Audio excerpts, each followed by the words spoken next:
Yes, mambo vipi wanafamilia wa Mapro TV, karibu sana katika segment ya kimichezo, sehemu ambayo tunaangazia habari mbalimbali za michezo ambazo zimejiri nasi tumekuwa tukiziweka hapa kila siku, kila sana, kila wakati. Cha muhimu ni wewe kubonyeza neno subscribe chini ya video hii, kisha bonyeza alama ya kengele tukoa on time pokea notification mbalimbali tunavyo-upload video mpya na kuwekwa hapa kila wakati. Kubwa zaidi, kama unafahamu kwamba ni kipindi cha usajili wa dirisha dogo ambapo timu mbalimbali zimekuwa zikitambulisha wachezaji wapya ambao wamewasajili katika msimu huu wa dirisha dogo. Sasa Young Africans siku ya jana bwana, wameweza kutoa taarifa rasmi kabisa ya kumalizana na mchezaji wa Vipers FC ambaye pia ni mmoja kati ya wachezaji wa timu ya taifa ya Uganda, na si mwingine ni Allan Okello, mchezaji ambaye anacheza nafasi ya kiungo mshambuliaji ambaye kwa muda mrefu sana amekuwa akitolewa macho na timu ya soka ya Yanga, lakini mwalimu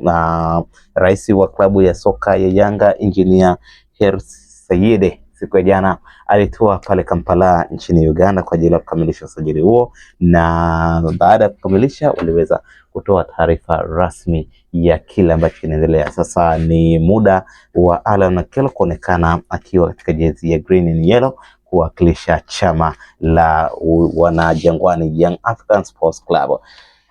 Allan Okello amekuwa ni mmoja kati ya wachezaji ambao walikuwa wakiwindwa sana. Tumeona klabu kadhaa zimekuwa zikimtolea macho. Wydad Casablanca ni mmoja kati ya klabu ambazo zilionyesha nia ya kumtaka mchezaji huyo, lakini pia Esperance de Tunis ya kule nchini Tunisia pia ilikuwa imetoa ofa kwa ajili ya kusaka saini ya mchezaji huyo Allan Okello. Lakini ndio hivyo tena, Rais Engineer Hersi Said amekuwa ni miongoni mwa watu ambao walikuwa wakimfuatilia Allan Okello kwa muda mrefu sana, na anajua historia yake, maisha yake ya soka na vitu kama hivyo. Kwa hiyo imekuwa ni rahisi kwake yeye kuweza kupata saini ya mchezaji huyo na kufanikiwa kumuingiza katika kikosi cha Dar es Salaam Young Africans, na nafikiri siku ya kesho atawasili rasmi na jijini Dar es Salaam kwa ajili ya kujiunga na kambi ya timu ya Yanga kwa ajili ya michuano mbalimbali ya ndani, lakini pia ile michuano ya nje kwa maana ya CAF Champions League ambapo itaendelea baada ya AFCON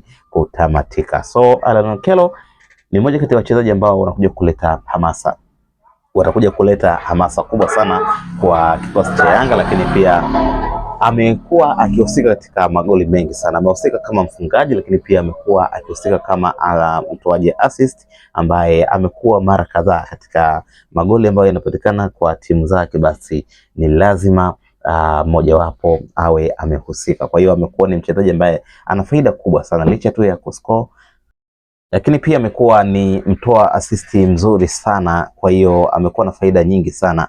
Anacheza kama kiungo mshambuliaji, lakini mara nyingi amekuwa akihusika na unamwona katika eneo lile la 18 ya timu pinzani. Kwa hiyo amekuwa ni mchezaji ambaye kama kinyongo tunaweza tukasema kwamba awi static, anajaribu kuchange. Sometimes unamkuta kama kiungo, lakini sometimes mara nyingi anakuwa katika eneo la ushambuliaji. So ni faida kwa Young Africans kupata saini ya mchezaji huyo Allan Okello ambaye tumemwona akiwika noma sana ndani ya klabu yake Vipers. Amekuwa ni mfungaji bora, lakini pia kwa timu ya taifa ya Uganda amekuwa ni mchezaji tegemezi, mchezaji ambaye ameonekana akiwaka sana kwa mashindano haya ya AFCON, lakini pia hata katika yale mashindano ya CHAN ambayo yalifanyika katika nchi hizi za ukanda wa Afrika Mashariki, alikuwa ni miongoni mwa wachezaji ambao wamefanya vizuri sana. So Engineer Hersi Said nafikiri ana jicho la kimpira, anajua ni mchezaji gani ambaye anafaa kwenye kati gani kujiunga na Young Africans, na kwa wakati huu nafikiri ni wakati sahihi sana kwa Young Africans kuweza kupata saini hii ya Allan Okello. Nafikiri kesho ama kesho kutwa atatua rasmi Dar es Salaam kujiunga na kambi ya Yanga. Hayo ndio yamejiri katika upande mzima wa usajili wa dirisha dogo ambao unaendelea miongoni mwa vilabu vinavyoshiriki ligi kuu Tanzania bara, NBC Premier League. Una maoni gani? Tuandikie kwenye comment section. Usahau kubonyeza neno subscribe, utakuwa umejiunga na familia ya Mapro TV kupata zile updates kali za kimichezo, burudani, bila kusahau interviews mbalimbali zitakuwa zikirushwa hapa live kabisa. Hadi wakati mwingine, na kuacha na hii